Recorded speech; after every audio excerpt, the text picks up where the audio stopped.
A groundbreaking pilot, Captain Maya Johnson, walked into the bustling terminal of a major airport. Her confidence was built on years of experience and countless skies conquered. But her undeniable skill and authority were often overshadowed by pilots who assumed she didn't belong. Today, a condescending remark and outright dismissal from a fellow pilot would spark a confrontation that would forever change his career and his understanding of true leadership. What unfolded next was more than just a clash of egos. It was a story of courage, accountability, and the fight for respect in the face of prejudice at 35,000 feet, a lesson delivered that no one on board would ever forget. Before we dive in, let us know where you're watching from in the comments below. If you enjoy stories about resilience, empowerment, and justice, be sure to like, share, and subscribe to our channel. Your support helps us bring you more incredible tales like this one. Now, let's get started. The Boeing 787 shuddered as it sliced through a sudden pocket of turbulence. The vibrations rattled the overhead compartments, eliciting a few startled gasps from the cabin. Inside the cockpit, Captain Maya Johnson's hands remained steady on the controls, her voice a beacon of calm as she addressed the passengers through the intercom. "Ladies and gentlemen, we've hit a patch of turbulence, but there's nothing to worry about. Please stay seated and keep your seat belts fastened. We'll have you cruising smoothly again in just a moment." She flipped off the mic and glanced at the co-pilot seat, currently occupied by Captain Brian Miller. His jaw was tight, his eyes darting nervously between the blinking lights on the instrument panel. Maya had seen this look before, not from him, but from other pilots who underestimated her competence because of her gender or the color of her skin. She pushed those thoughts aside. This wasn't the time. "We'll adjust our altitude by 2,000 feet, she said, her tone confident and controlled. "That should stabilize us." Brian hesitated, his hand hovering over the panel. "Are you sure that's the best call? The forecast didn't mention turbulence at this level. For you, a free like is easy. But for me, it is the greatest support and encouragement. For this video, can you give me 1 like and 1 subscription? Thank you very much." Maya suppressed a sigh. "The instruments don't lie, Captain Miller. I've handled similar conditions before. Trust me, this is the safest course of action." Instead of responding, Brian adjusted his headset and leaned back in his seat. It wasn't outright defiance, but it was close enough to irk her. She'd worked hard to get here, 15 years of relentless dedication, countless hours of training, and endless battles against prejudice in an industry dominated by men. She wasn't about to let a little turbulence or Brian's ego throw her off course. Meanwhile, in the cabin, Sharon Davis, a seasoned flight attendant with 30 years of experience, adjusted her scarf and moved gracefully down the aisle, offering reassuring smiles to passengers gripping their armrests. Sharon had seen it all, from unruly travelers to near emergencies. Today, she felt something unusual in the air, and it wasn't just the turbulence. Her gaze landed on Captain Maya Johnson as she emerged briefly from the cockpit to communicate with the head flight attendant. To Sharon, Maya was a force of nature, a symbol of progress. Sharon often compared her to Bessie Coleman, the first African-American woman to hold a pilot's license. Maya wasn't just a pilot, she was a trailblazer. As Maya returned to the cockpit, Sharon's thoughts were interrupted by a low voice. "They sure let anyone fly planes these days, huh?" Sharon turned to see an older passenger, Thomas Caldwell, leaning slightly into the aisle. His tone wasn't mocking but carried a weight of curiosity. His weathered face bore the lines of someone who had seen combat, and his veteran cap confirmed it. "Captain Johnson is one of the best," Sharon said firmly, meeting his gaze. "We're lucky to have her." Thomas nodded slowly. "I've heard of her. A fighter, that one. Reminds me of someone I knew in '68. Can't remember her name now, but she had the same fire in her eyes." Sharon smiled, appreciating the support. "She's got that fire all right. We're in good hands." Back in the cockpit, the turbulence subsided as Maya's calculated adjustment took effect. The plane steadied, and the tension in the air lifted slightly. Maya allowed herself a small smile of satisfaction, but it faded as she glanced at Brian. "Good call," he muttered, almost begrudgingly. "Thanks," Maya replied, her tone neutral. She didn't need his validation, but she'd take it for what it was worth. As the plane cruised at its new altitude, Maya checked the systems and ran a routine diagnostic. Everything seemed normal, but her gut told her to stay alert. Flying was as much about instinct as it was about skill, and right now, her instincts were tingling. She glanced at Brian, who was tapping something into the flight management system. "Captain Miller," she began, keeping her voice professional, "we'll need to start planning our descent soon. Weather reports indicate some crosswinds near the approach." There it was again, that subtle undertone, as if he needed to remind her he was capable. Maya bit back a retort. This wasn't the time for ego clashes, their responsibility was to the passengers and crew, nothing else. As the minutes passed, a faint unease settled over the cockpit. Maya couldn't pinpoint why, but something didn't feel right. She double-checked the readings, ensuring every detail was accounted for. Nothing seemed out of place, yet the nagging sensation remained. From the cabin, Sharon stepped into the cockpit, a hint of worry in her usually composed demeanor. "Captain," a passenger reported hearing a strange noise near the rear of the plane. "I thought you'd want to know." Maya frowned, her mind immediately cataloging potential issues. "What kind of noise?"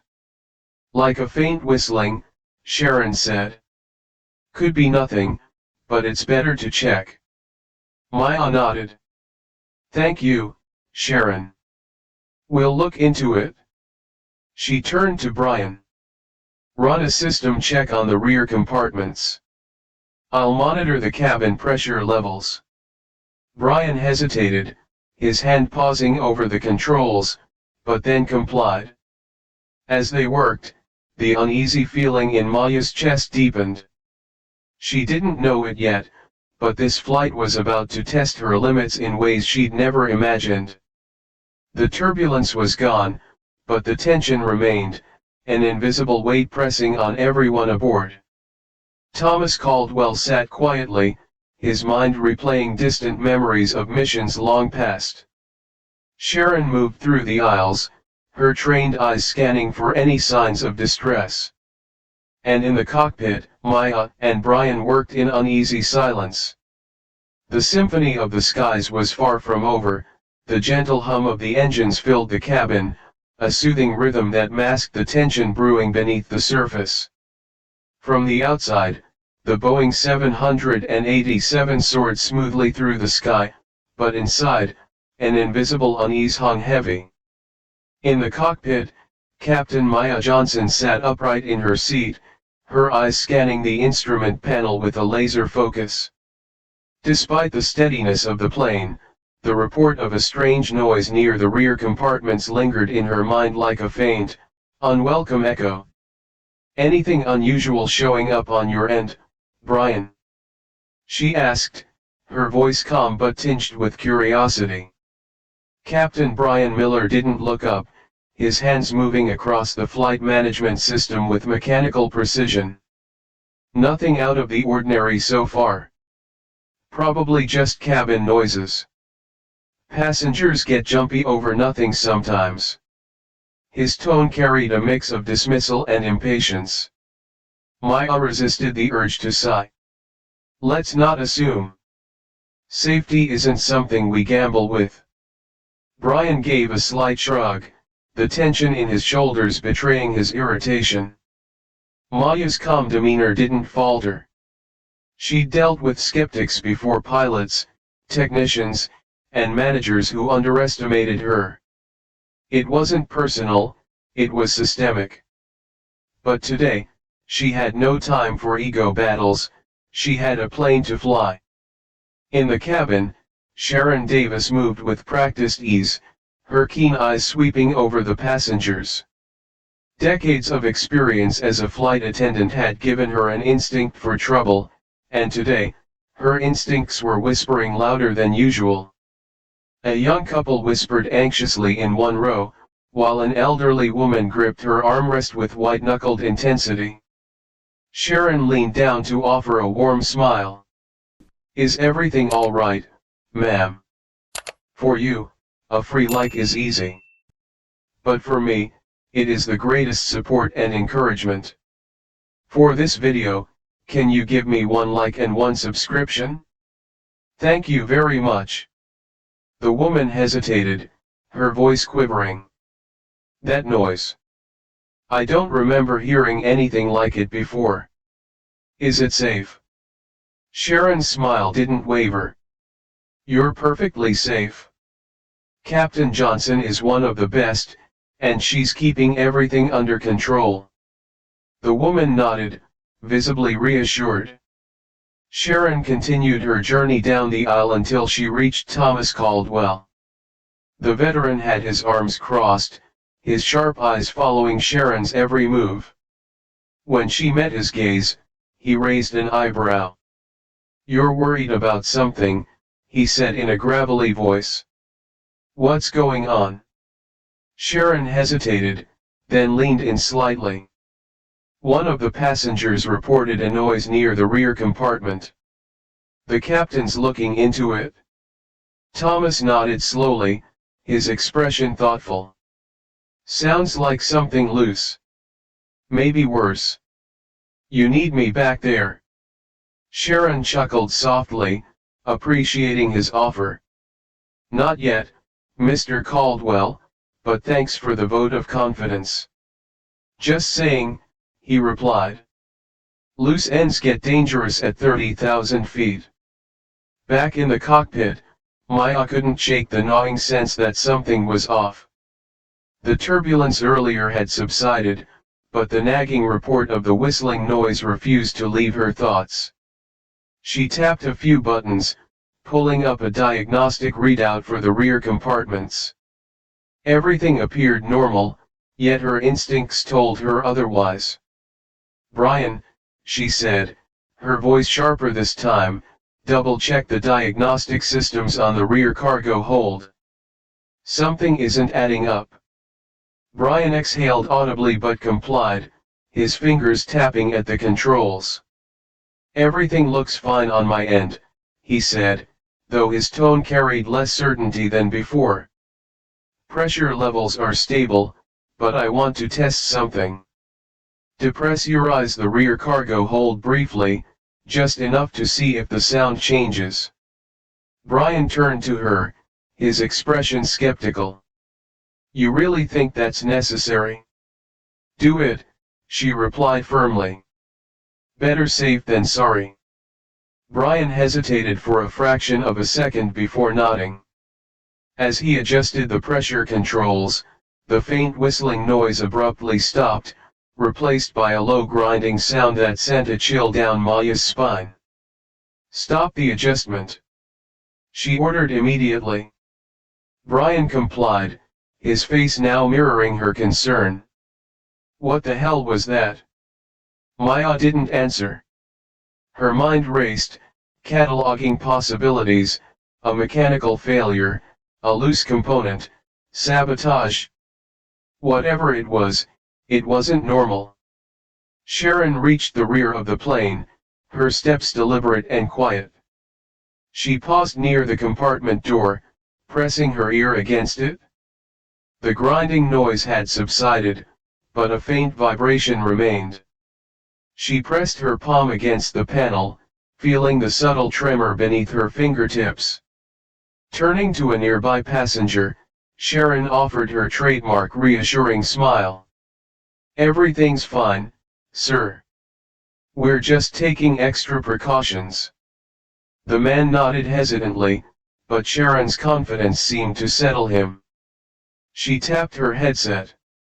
"Captain, the sound stopped after the adjustment, but I'm still feeling a slight vibration in the panel." "Understood," Maya replied, her tone professional but clipped. "Return to your station. We're escalating this." As Sharon moved back toward the front of the cabin, Thomas Caldwell caught her eye again. "Miss Davis," he said quietly, "something's not sitting right here. If you need help, don't hesitate." "Thank you, Mr. Caldwell," Sharon said, her voice warm but focused. "Let's hope it doesn't come to that." In the cockpit, Maya leaned back slightly, her mind working overtime. The grinding noise was gone, but the mystery remained unsolved. She glanced at Brian, who was typing furiously into the flight management system. "Cross-check every maintenance log for this plane," she instructed. "Anything that seems out of place, flag it." Brian gave a curt nod, his earlier resistance replaced by quiet determination. Maya appreciated the shift, even if it was overdue. Outside, the sun began to dip toward the horizon, casting golden hues across the sky. The serene exterior belied the tension simmering within. Somewhere in the unseen recesses of the plane, a potential danger lurked, waiting to be uncovered. Sharon resumed her post near the galley, her eyes scanning the cabin. Most passengers appeared calm, but she knew better than to trust appearances. Thomas Caldwell gave her a subtle nod, a silent acknowledgement of their unspoken alliance. "For you, a free like is easy. But for me, it is the greatest support and encouragement. For this video, can you give me 1 like and 1 subscription? Thank you very much." In the cockpit, Maya's jaw tightened as she reviewed the data once more. "We're missing something," she muttered under her breath. The Boeing 787 cruised steadily through the sky, but Maya knew this was only the beginning. A storm was brewing, not in the air around them, but within the unseen mechanics of the aircraft itself. And Maya, with her unshakable instincts, was determined to uncover the truth before it was too late. The hum of the engines provided a deceptive sense of calm as Captain Maya Johnson sat in the cockpit, her fingers hovering over the controls. The faint grinding noise from earlier had disappeared, but it lingered in her thoughts like an unwelcome echo.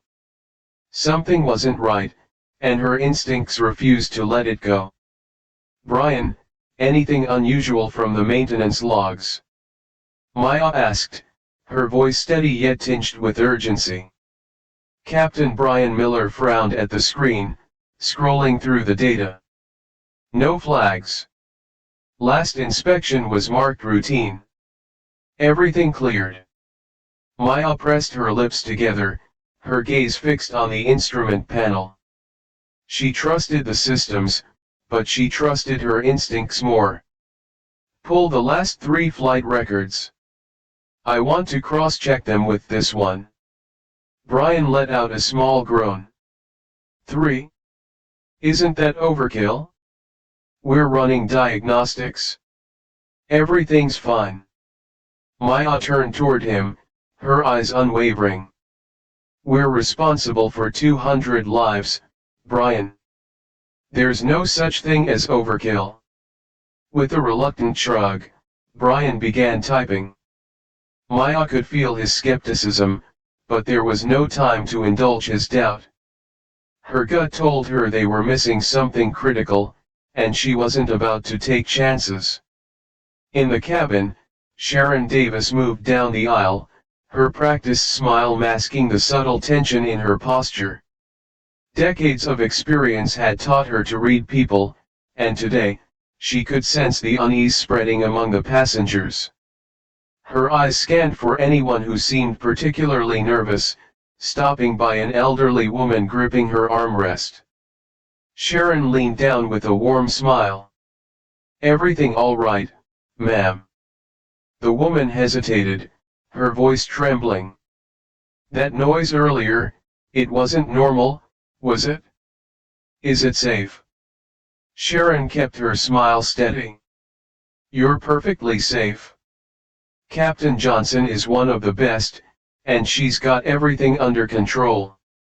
The woman's grip relaxed slightly, reassured by Sharon's confidence.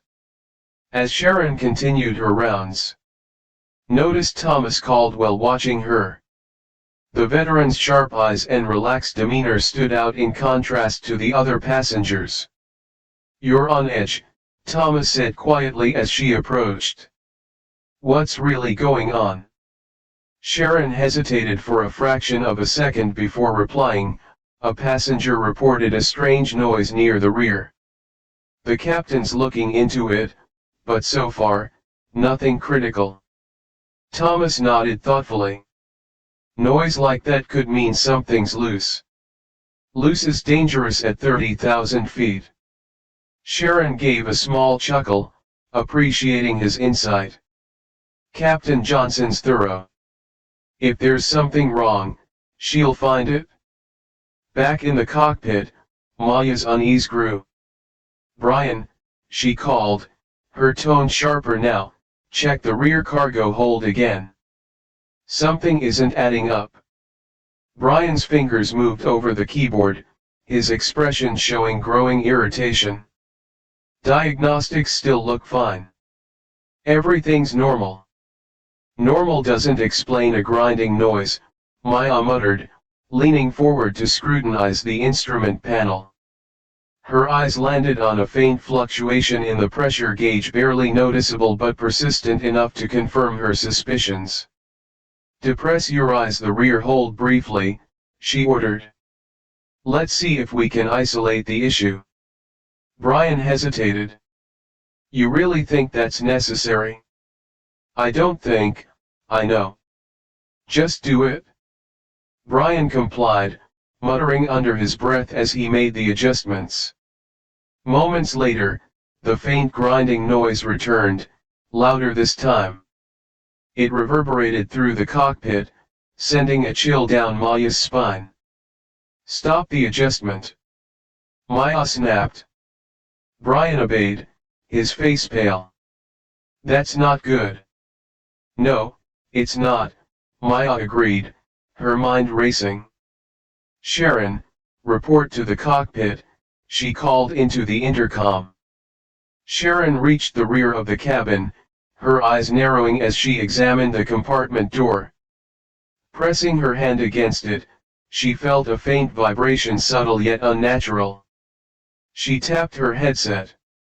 "Captain," the noise stopped briefly, "but I'm still feeling a vibration in the panel. Could be structural." Maya's voice came through, calm but decisive. "Understood. Return to your station and keep the passengers reassured." As Sharon walked back toward the galley, Thomas Caldwell stopped her with a quiet word. "Miss Davis, you've got that look. If you need another set of eyes or ears, don't hesitate." "Thank you, Mr. Caldwell," Sharon replied, her voice warm but focused. "Let's hope it doesn't come to that." Maya reviewed the data on her screen, piecing together the clues, the grinding noise, the pressure fluctuation, and now the vibration in the rear compartment. Her gut screamed sabotage, but she needed proof. "Brian, cross-check the maintenance roster. I want to know who worked on this plane before takeoff." Brian blinked, his skepticism fading into concern. "You think someone tampered with it?" "I don't think," Maya said, her tone grim, "but I'm not ruling it out." As the external cameras scanned the aircraft, a faint shimmer caught Maya's attention. "There," she said, pointing at the monitor.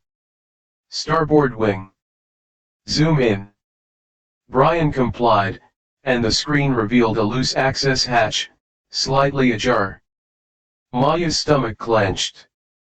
An unsecured hatch at this altitude was a disaster waiting to happen. "Contact ground control," Maya ordered.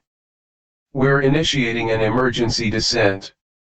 In the cabin, Sharon made her way back to the galley, her tone calm as she addressed the passengers. "Ladies and gentlemen, we're taking precautionary measures to ensure your safety. Please remain seated and keep your seat belts fastened." The announcement settled over the cabin like a thin veil of calm. Sharon knelt beside the young boy who had reported the light earlier. "You've been a great helper," she said with a smile. "You keep being brave, okay?" The boy nodded, his fear replaced by a small sense of pride. "I will." As the Boeing 787 began its controlled descent, Maya gripped the controls, her focus razor sharp. The shimmering access hatch on the monitor confirmed her worst fears. This wasn't a routine mechanical issue, it was deliberate. "Brian," Maya said quietly, her tone steel, "pull up the flight history for this plane. I want every detail." Brian nodded, his earlier hesitation replaced by professional determination. "Got it?" In the cabin, Sharon maintained order, her calm demeanor reassuring passengers. Thomas Caldwell watched her closely, his expression unreadable but alert. "Your captain," he said softly as she passed, "she's sharp. She'll figure this out." Sharon nodded, her confidence unshaken. "I know she will." As the ground drew closer, the weight of the unknown pressed on everyone aboard. Maya's instincts had carried them this far, but she knew the real challenge was yet to come. This wasn't just turbulence, it was a storm brewing, one she was determined to navigate through. "For you, a free like is easy. But for me, it is the greatest support and encouragement. For this video, can you give me one like and one subscription? Thank you very much." The Boeing 787 descended steadily, the engines humming a controlled rhythm that belied the tension gripping everyone aboard. In the cockpit, Captain Maya Johnson's hands moved deftly over the controls, her every motion deliberate and precise.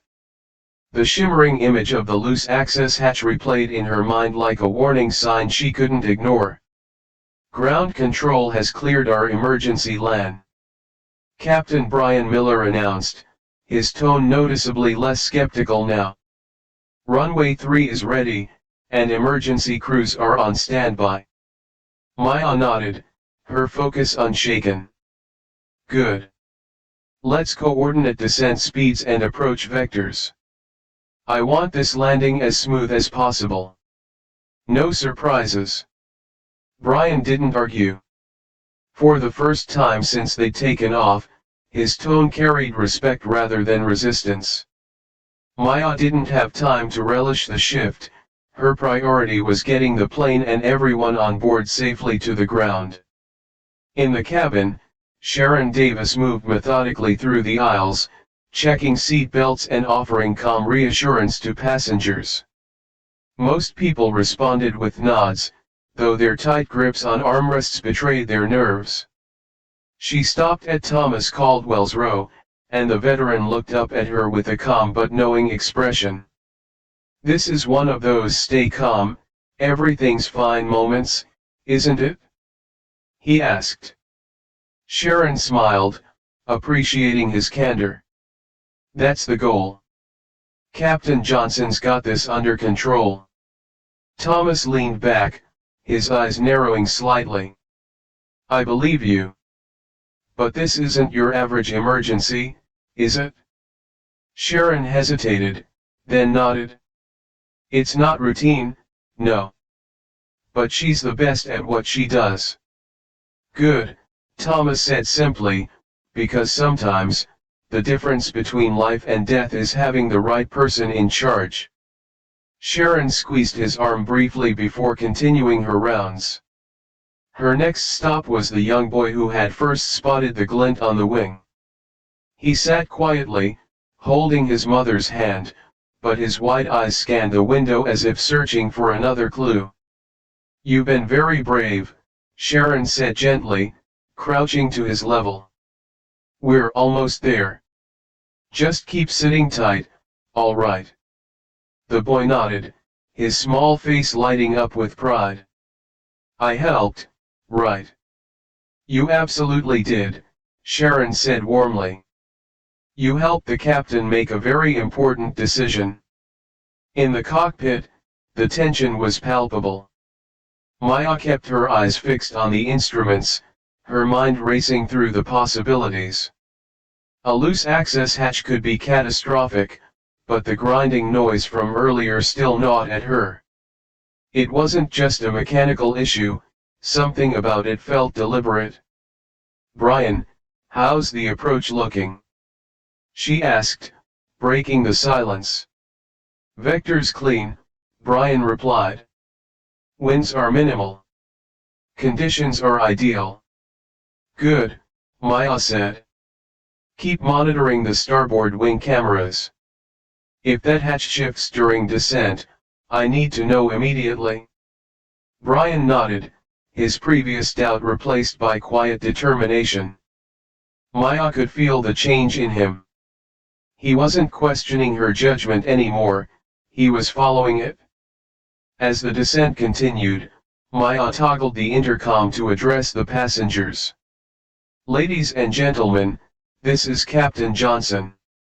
We're beginning our approach for an unscheduled landing at Denver International Airport.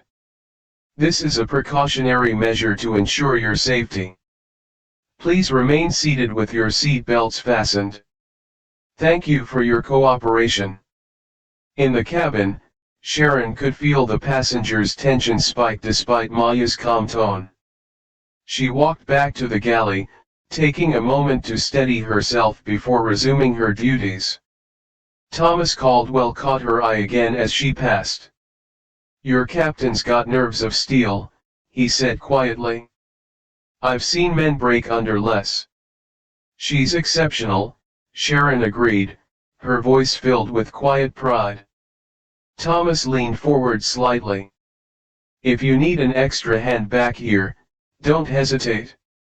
Sharon gave him a grateful nod, her professionalism intact but her gratitude evident. The final moments of the descent were the most critical. Maya's hands gripped the yoke, her eyes darting between the instruments and the runway, growing larger in the windshield. Brian kept a steady watch on the starboard wing, his voice steady as he relayed updates. "The hatch is holding," he said. "No signs of further movement." "Good," Maya replied. "Gear down." The plane shuddered slightly as the landing gear deployed, a normal vibration that still sent a wave of anxiety rippling through the cabin. Maya adjusted the flaps, her voice steady as she coordinated with ground control. "Approach vector clear," Brian confirmed. "We're aligned," Maya exhaled slowly. "Brace for landing." In the cabin, Sharon's voice rang out over the PA system. "Crew, take your seats. Passengers, please remain calm and seated. We're moments from landing." Thomas Caldwell's grip tightened on the armrest, but his face remained calm. The young boy near the window clutched his mother's hand, his eyes wide but unafraid. Sharon gave him an encouraging nod before strapping herself into the jump seat. The runway rushed up to meet them, the lights blurring into streaks as the plane made its final approach. Maya guided the aircraft with precision, her every movement calculated and smooth. The wheels touched down with a jolt, the cabin filling with the sound of screeching rubber and the engine's reversing thrust. The plane decelerated steadily, the tension in the cockpit and cabin finally breaking as they slowed to a crawl. "Ground control, this is Flight 402, Maya said into her headset. "We've landed safely. Request immediate inspection and assistance." In a wave of relief that swept through the passengers, some clapped, others simply exhaled deeply, the strain of the ordeal etched into their faces. Sharon unbuckled herself and immediately began checking on everyone. "For you, a free like is easy. But for me, it is the greatest support and encouragement. For this video, can you give me 1 like and 1 subscription? Thank you very much." "You all right, Mr. Caldwell?" she asked as she passed Thomas's row. "Alive and kicking," he replied with a faint grin. "Your captain deserves a medal." "She'll settle for a safe plane," Sharon replied with a small smile. Sharon stopped by the young boy's row, crouching down to meet his gaze. "You were amazing," she said softly. "Thank you for being so brave." The boy beamed, his mother pulling him into a tight hug. In the cockpit, Maya leaned back in her seat, exhaling deeply for the first time in what felt like hours. Brian glanced at her, a new respect in his eyes. "You handled that like a pro," he said quietly. "Because I am one," Maya replied, her tone light but firm. "Let's see what the ground crew finds." As the engines powered down and the emergency crews approached, Maya couldn't shake the feeling that this was far from over. The grinding noise, the loose hatchet didn't add up. Somewhere in the mechanics of the plane, or perhaps in the intentions of those who'd worked on it, lay the answers she needed. The storm, she knew, had only just begun. The runway lights receded into the distance as the Boeing 787 came to a complete stop. Inside the cockpit, Captain Maya Johnson exhaled deeply, the adrenaline still coursing through her veins. The tension of the emergency descent was beginning to lift, but the nagging questions about the loose access hatch and the grinding noise remained. "Ground crew is approaching," Brian said, his voice softer than before. He glanced at Maya with an unspoken acknowledgement of her leadership. That was impressive. Maya didn't reply immediately. She kept her gaze fixed on the runway ahead, her mind racing. "Let's wait for their assessment. Something about this doesn't sit right." Brian nodded, leaning back in his seat. For the first time since they had taken off, there was no hint of skepticism in his expression, only respect. In the cabin, Sharon Davis moved through the rows, checking on the passengers. Most had begun to relax, their expressions a mixture of relief and exhaustion. She stopped by Thomas Caldwell, who was watching her with his usual sharp gaze. "Well handled," Thomas said, his gravelly voice carrying a note of admiration. "Your captain's got a steady hand and nerves of steel." "She does," Sharon replied, her smile genuine. "We are lucky to have her." Thomas leaned back, his expression pensive. "Reminds me of someone I knew back in '68. A chopper pilot named Helen Adams. She had that same fire in her eyes. Saved my life more than once." Sharon tilted her head, intrigued. "A fellow soldier?" Thomas nodded, his eyes distant. "Yeah, we were in the thick of it during the Tet Offensive. She flew into hot zones no one else dared to, pulling out wounded soldiers under fire. Always said it wasn't bravery, just duty." He paused, his voice softening. "Lost her on one of those missions. Her bird got hit before she could make it out. She was the kind of pilot you don't forget." Sharon absorbed his words, her respect for Maya growing even more. Sounds like she left quite a legacy.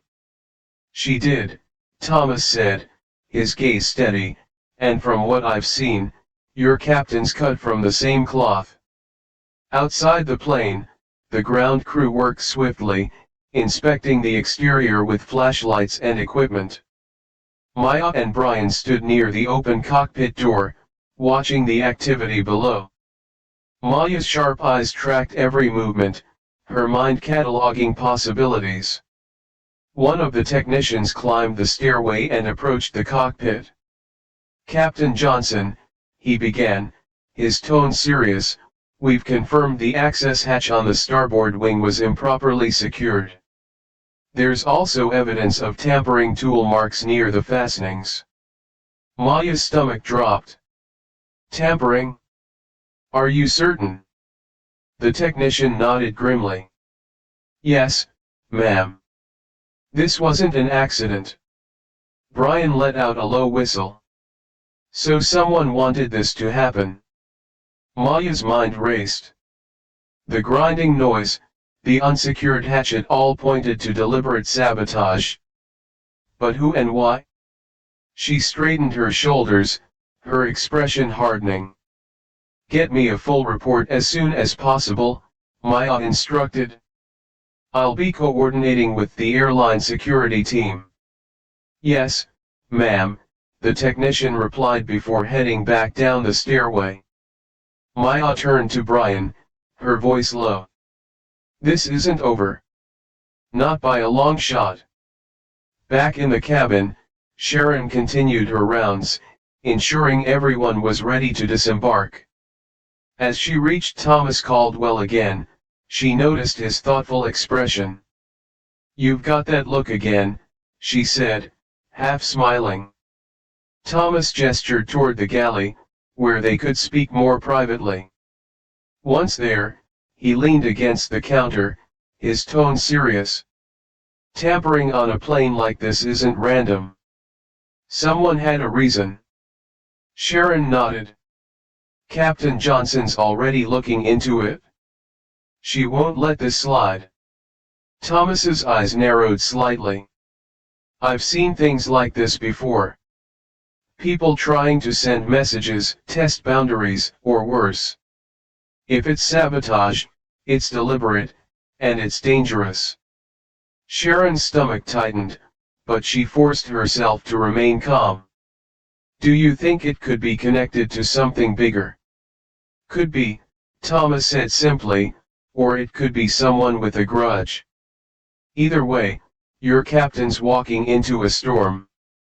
Sharon gave him a small nod, her confidence in Maya unshaken. "She can handle it. She always does." As the passengers began to disembark, Maya stayed near the cockpit, observing the activity outside. Brian stood beside her, his expression unreadable. "You really think we'll get to the bottom of this?" he asked. "We have to," Maya replied firmly. "If someone's willing to risk 200 lives to make a point, they won't stop here." Brian nodded slowly. "For what it's worth, I'm glad you were in charge today." Maya glanced at him, surprised by the sincerity in his tone. "Thanks, Brian. But this isn't about me. It's about making sure this never happens again." As they watched the ground crew work, the weight of the day began to settle over them. But Maya knew there was no time for rest. The storm Thomas had hinted at was brewing, and she was determined to face it head-on. The morning sun stretched across the horizon as the Boeing 787 sat dormant on the tarmac, flanked by emergency vehicles and ground crew. Maya Johnson leaned against the cockpit doorway, her eyes sharp as she surveyed the bustling scene outside. Every detail mattered now, every movement could hold a clue to the mystery of what had gone wrong. "Captain Johnson, the initial findings are in." A voice interrupted her thoughts. The airline's head of security, Mark Turner, approached with a clipboard in hand. His face was tight, his expression serious. Maya nodded. "What do we have?" Mark glanced at his notes. The access hatch on the starboard wing was intentionally loosened. "We've also identified tampering with the fastenings on one of the hydraulic lines. It's a miracle the plane held steady during descent." A cold chill ran down Maya's spine. "Sabotage confirmed, then." "Yes," Mark confirmed. "We've started combing through maintenance records and personnel logs. Whoever did this knew exactly how to cause damage without raising alarms." Brian Miller stepped out of the cockpit, catching the tail end of the conversation. "This wasn't just a prank," he said grimly. "Someone was trying to send a message." Maya folded her arms, her mind racing. Or worse. They were testing us. Inside the terminal, passengers were escorted to a private lounge to rest and regroup. Sharon Davis remained with them, her presence a calming force amidst the uncertainty. She checked in with each row, offering smiles and reassurances that everything was under control. When she reached Thomas Caldwell, he gestured for her to sit. "For you, a free like is easy. But for me, it is the greatest support and encouragement.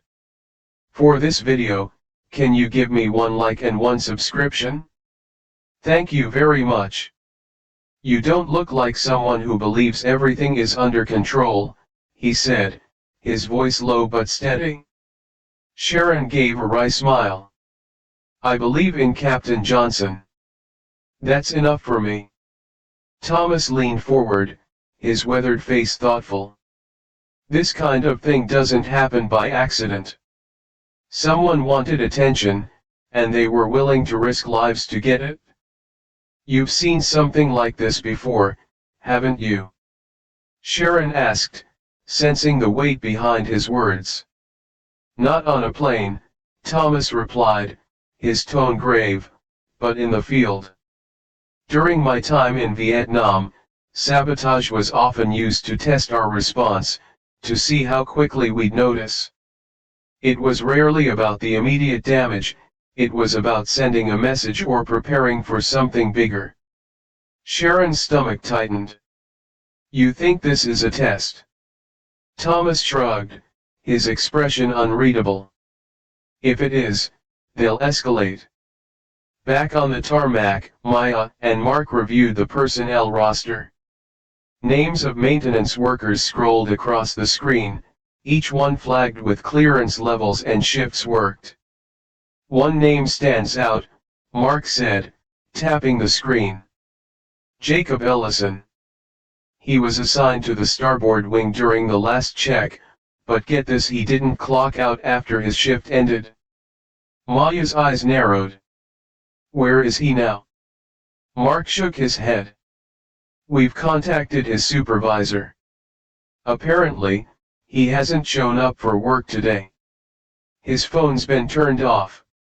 "Convenient," Brian muttered.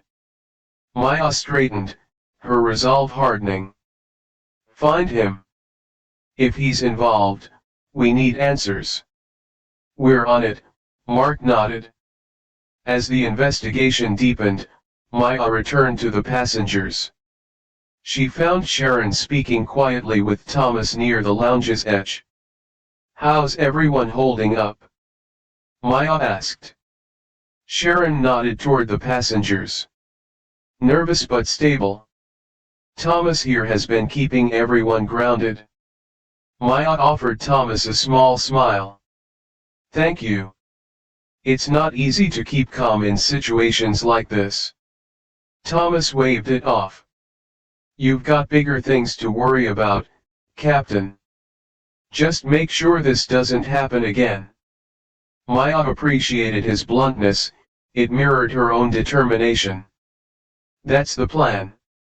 Hours later, as dusk began to fall, a breakthrough came. Mark Turner called Maya to the operations center.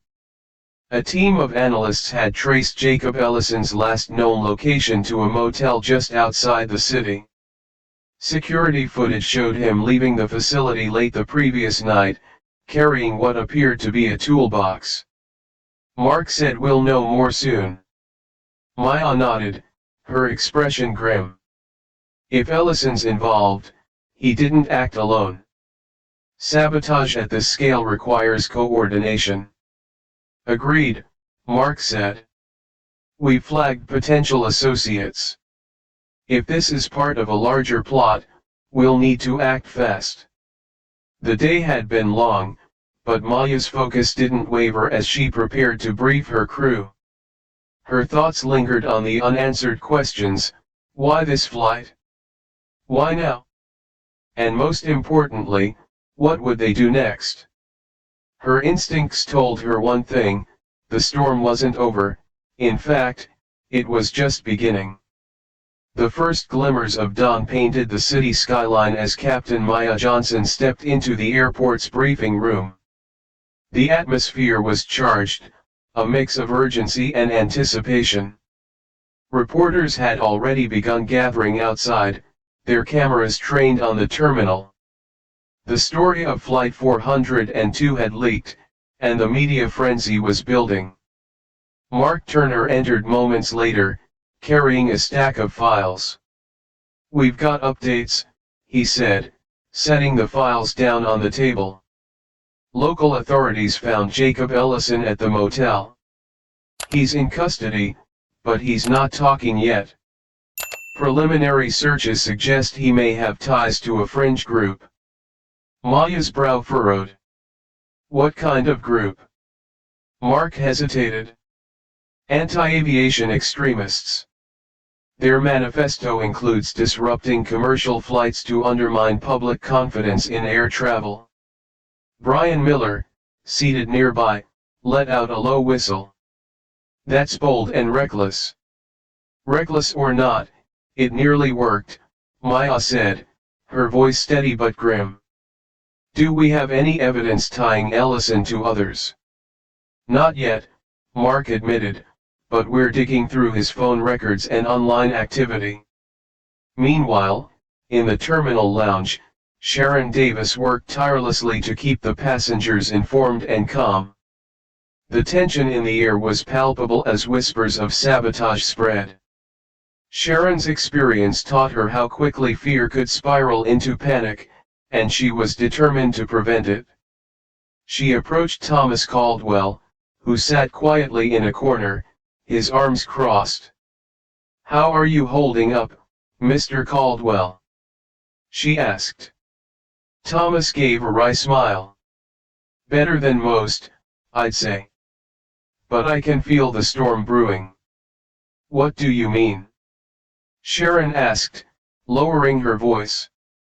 Word gets out about sabotage, and the media is going to have a field day, Thomas said. People won't just be asking about who's responsible, they'll be questioning if it's safe to fly at all. Sharon nodded, her concern mirroring his. Captain Johnson is already under enough pressure. The last thing we need is for this to spiral further. Thomas leaned forward, his expression serious. Then you better hope she's as good with the media as she is with that plane. Back in the briefing room, Maya prepared herself to face the inevitable press conference. Mark handed her a stack of prepared statements, but she set them aside. I'm not reading from a script, she said firmly. The public deserves honesty, not rehearsed lines. Mark raised an eyebrow but didn't argue. Just remember, they'll try to twist your words. Stick to the facts. Maya nodded, adjusting her uniform as she stepped onto the makeshift podium. The room erupted in flashes of light and a flurry of shouted questions. Captain Johnson, was this an act of terrorism? What steps is the airline taking to ensure passenger safety? Do you believe the crew was targeted? Maya raised her hand, and the room quieted. Her voice was steady and clear as she spoke. Ladies and gentlemen, my priority has always been the safety of my passengers and crew. Yesterday, we faced an unprecedented situation that required decisive action. Thanks to the teamwork of my crew and the professionalism of ground personnel, we were able to land safely. The investigation is ongoing, and we are cooperating fully with authorities to uncover the truth. Her measured response drew murmurs of approval, but the questions didn't stop. A reporter from a major network stood. "Captain, how do you respond to allegations that the airline ignored safety protocols, allowing this incident to occur?" Maya's jaw tightened. "The safety of our passengers is paramount. Every protocol was followed. If someone exploited the system, we will ensure they are held accountable. For you, a free like is easy. But for me, it is the greatest support and encouragement. For this video, can you give me 1 like and 1 subscription? Thank you very much." The room buzzed with more questions, but Maya held her ground, her composure unshaken. She left the podium to a mix of applause and further flashes of light, knowing this was only the beginning. As the press conference concluded, Sharon met Maya near the terminal gates. "You handled that well," she said with a smile, "but the media is going to keep digging." "They always do," Maya replied. "What matters is that we stay ahead of the story." Thomas Caldwell approached, his face a mix of respect and concern. "Captain, you've got the makings of a leader. Just remember, the real battle isn't just with whoever tampered with that plane, it's with the public's trust." Maya nodded, his words resonating deeply. "Then I'll make sure we win both battles." Later that evening, Maya sat in her hotel room, the weight of the day pressing down on her. Reports from Mark indicated that Ellison was beginning to crack under interrogation, but the details were slow to emerge. Outside, the news cycle continued its relentless churn, with every anchor dissecting the story of Flight 402. As she stared out at the city lights, Maya's phone buzzed. It was a message from Mark. Ellison mentioned a second phase. "We need to talk. Urgent." Maya's heart sank. The storm wasn't over, it was about to intensify.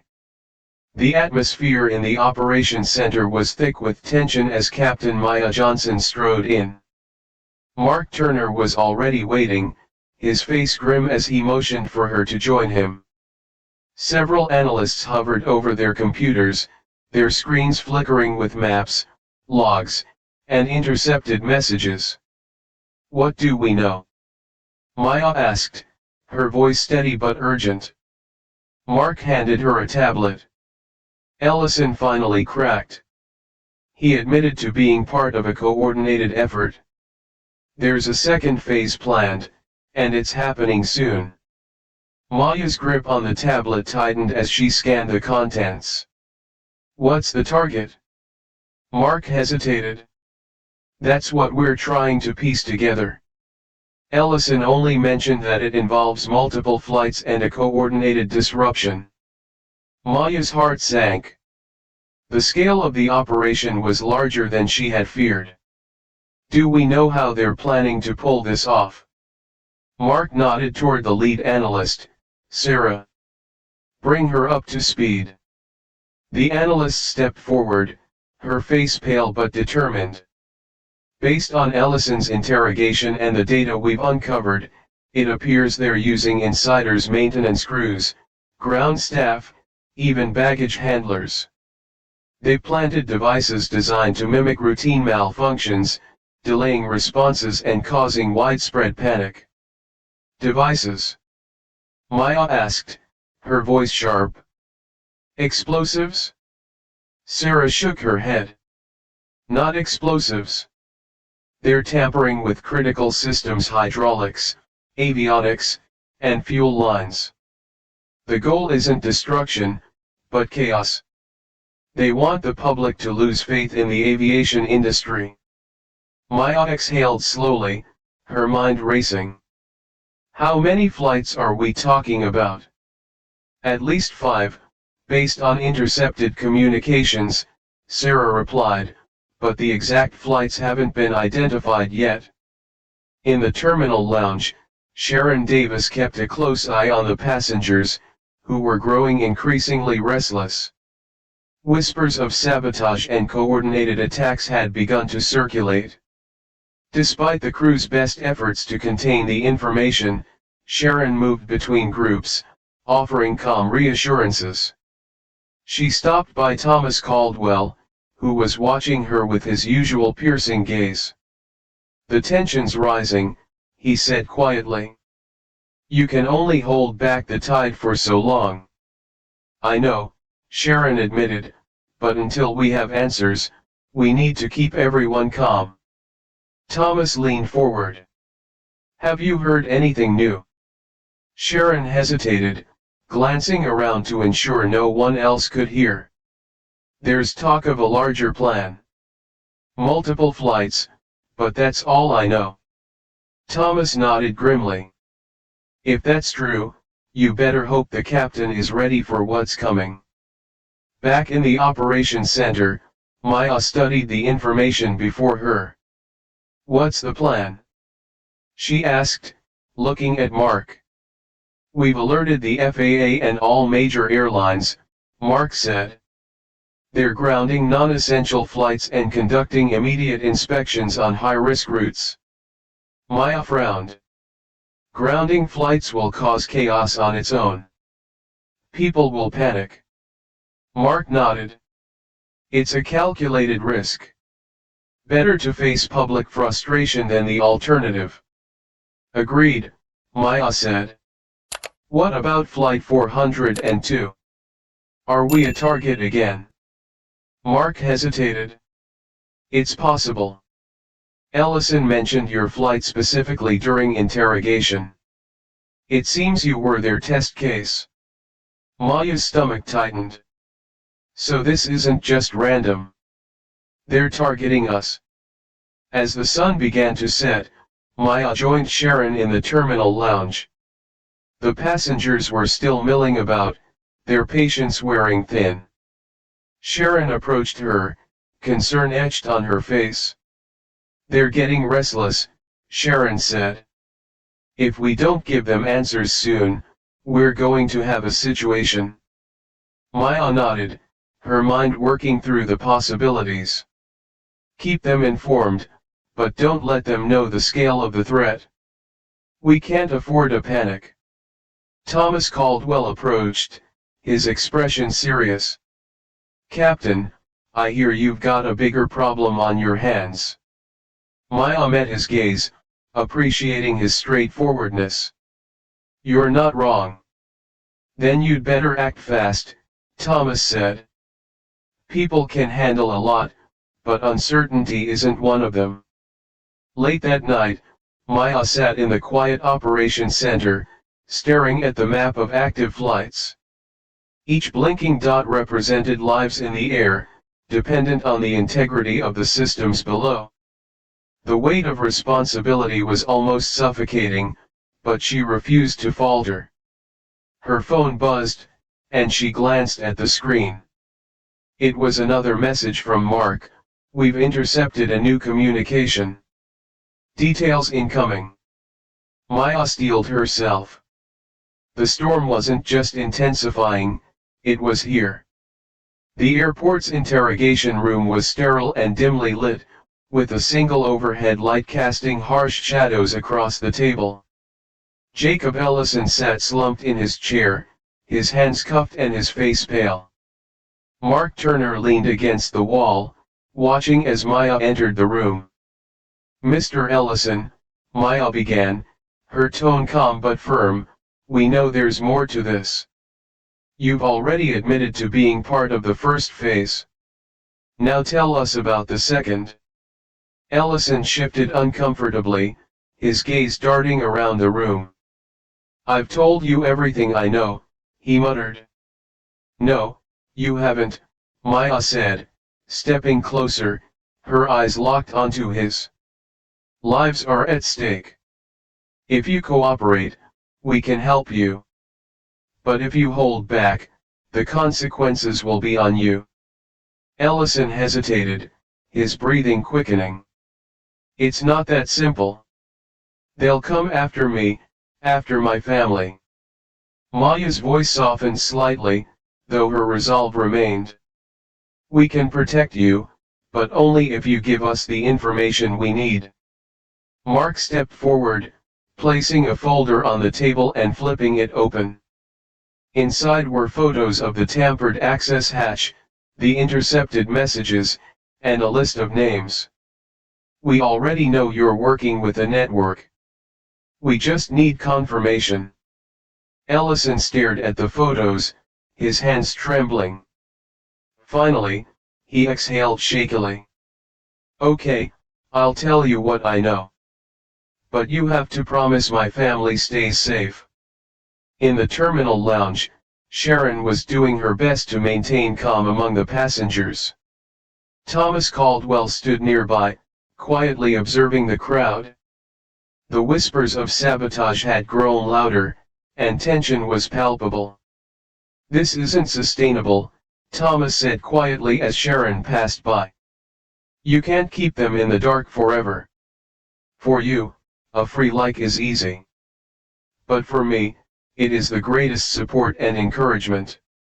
For this video, can you give me 1 like and 1 subscription? Thank you very much. I know, Sharon replied, but until we have solid answers, we can't risk causing a panic. Thomas nodded, though his expression remained concerned. Just be ready for when it boils over. As Sharon moved to calm a particularly agitated group of passengers, she glanced back at Thomas, noticing his furrowed brow. His demeanor suggested he was calculating the risks, his military instincts undoubtedly kicking in. She couldn't help but feel reassured by his presence, even amidst the chaos. Back in the interrogation room, Ellison began to talk. He detailed the network's plans, how insiders were recruited, how tampering was carried out, and how the second phase involved coordinated malfunctions across multiple flights. They call it grounded wings, Ellison said, his voice trembling. The goal is to paralyze air travel for a day, maybe longer. Maya frowned. And the flights? Do you have specifics? Ellison nodded his brow. They're targeting flights leaving major hubs Los Angeles, Chicago, New York. But the exact times and numbers, I don't know. They don't tell us everything. Mark exchanged a glance with Maya. We'll need to cross-check this with the FAA and get ahead of it. Maya nodded, standing. Good. But this isn't over. If there's more, we'll find it. As they left the room, Maya paused for a moment in the hallway, her thoughts racing. She clenched her fists, the weight of responsibility pressing heavily on her shoulders. The lives of thousands depended on the next move she and her team would make. Taking a deep breath, she steeled herself. There was no room for hesitation. In the terminal lounge, Sharon noticed a young mother struggling to keep her toddler calm amidst the growing tension. She knelt beside them, offering a kind smile and a few reassuring words. The mother's gratitude was evident, and it reminded Sharon why she did this job, to provide comfort in moments of fear.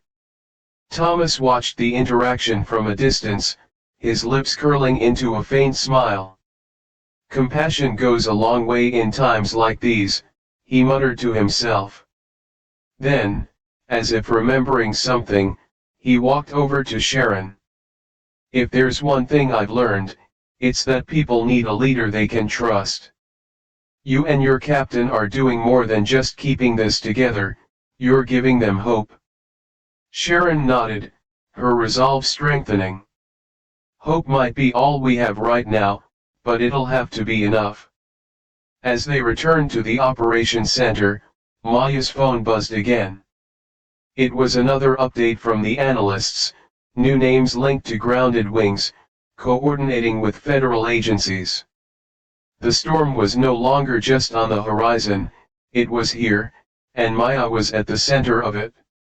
Steeling herself for the battles ahead, she glanced at the map of blinking flights and whispered, "Not on my watch." The hum of activity in the operations center reached a fever pitch. Analysts scrambled to update maps, flag high-risk flights, and coordinate with the FAA. Captain Maya Johnson stood at the center of it all, her commanding presence studying the chaos. She scanned the latest reports, her mind processing every detail with razor-sharp focus. Mark Turner approached, his face drawn but determined. "We've identified 3 flights with confirmed tampering. Crews are inspecting them now, but there's one we can't delay, it's already airborne." Maya's heart clenched. "Which one?" "Flight 605 out of Los Angeles," Mark replied. "It matches the profile Ellison gave us. If they've sabotaged it, the clock is ticking." Maya turned to the lead analyst. "What's their altitude en route?" "They're cruising at 35,000 feet, en route to New York," Sarah said, her voice tense. "We've sent an emergency message to the pilot, but communication is patched." Maya's jaw tightened. "We need to act fast. Patch me through to air traffic control." In the terminal lounge, Sharon Davis addressed the passengers, her voice calm but firm. "Ladies and gentlemen, we appreciate your patience. Our team is working tirelessly to ensure your safety. Please remain seated and await further updates." She caught Thomas Caldwell's eye as she stepped away from the microphone. "How do you do it?" he asked quietly. "Stay so calm under pressure." Sharon offered a faint smile. "It's not about staying calm, it's about making sure they see hope, even when I don't feel it myself." Thomas nodded, his respect for her deepening. "You're doing more than that, you're giving them something to believe in." As Sharon moved to speak with a group of nervous passengers, she noticed a young child clutching a toy plane. The child's mother looked visibly distressed, her gaze darting between the departure board and her phone. Sharon knelt beside them, her voice gentle. "Are you doing okay?" The mother hesitated before replying, "My husband's on a flight. I'm scared something might happen." Sharon placed a reassuring hand on her shoulder. "We're doing everything we can to make sure everyone is safe. Your husband is in good hands." The child held up the toy plane. "Is my dad flying one like this?" he asked innocently. Sharon smiled warmly. "Yes, just like that. And we're going to make sure it lands safely, okay?" Meanwhile, Maya was in direct communication with the pilot of Flight 605. The connection crackled with interference, but the captain's voice came through. "This is Captain Reynolds of Flight 605. We're experiencing fluctuations in our hydraulic system. Control feels sluggish." Maya's voice was steady. "Captain Reynolds, maintain current altitude. We believe there may be tampering. Prepare for an emergency landing at the nearest airport." "Understood," Reynolds replied, his tone professional but tense. The minutes stretched into eternity as the team monitored the plane's descent. Sarah updated Maya on the ground crew's readiness. "They're standing by in Denver. If the tampering is severe, they'll need to act immediately once it's on the ground." Mark approached Maya, lowering his voice. "This is it, Captain. If this works, we can stop the rest before they escalate." Maya nodded, her eyes never leaving the screen. We don't have room for failure. Flight 605 touched down in Denver with a jarring thud, its hydraulic system barely holding. Emergency crews swarmed the plane as passengers evacuated, shaken but safe. Maya let out a breath she didn't realize she was holding. Mark's phone buzzed, and he glanced at the message. It's confirmed. The tampering matches the pattern. We've grounded the other flights in time. A ripple of relief swept through the operations center, but Maya's expression remained serious. This isn't over. We need to ensure this network is dismantled for good. Hours later, as the sun rose over the city, Maya stood outside the terminal, the weight of the past 24 hours pressing down on her. Sharon joined her, holding 2 cups of coffee. You did it, she said softly, handing Maya a cup. Maya shook her head. We did it. Everyone played their part. Thomas approached his gate, slow but purposeful. Captain, you've earned more than a few stripes today. You didn't just save lives, you restored faith. Maya smiled faintly, looking up at the horizon where planes soared into the sky. As the first rays of sunlight touched her face, she allowed herself to reflect. The image of Flight 605 safely touching down replayed in her mind, a reminder of what determination and teamwork could achieve. The crisis may have ended, but Maya knew her work was far from over. This victory wasn't just about grounding a dangerous plot, it was about proving that unity, courage, and determination could overcome even the greatest of challenges. Maya Johnson's story became more than a testament to leadership under pressure, it inspired countless others to believe in the power of collaboration and accountability. Her actions reminded everyone that ensuring safety isn't just a job, it's a commitment to those who trust their lives to the skies. As she gazed at the plane soaring against the rising sun, Maya whispered to herself, this isn't the end, it's just the beginning of flying higher together. Maya's journey serves as a powerful reminder that change begins with unwavering dedication and small courageous decisions in critical moments. If you were in Maya's position, how would you respond to a situation where the stakes were this high? Share your thoughts in the comments below. Don't forget to like and share this story to inspire others and spread the message of hope, leadership, and resilience.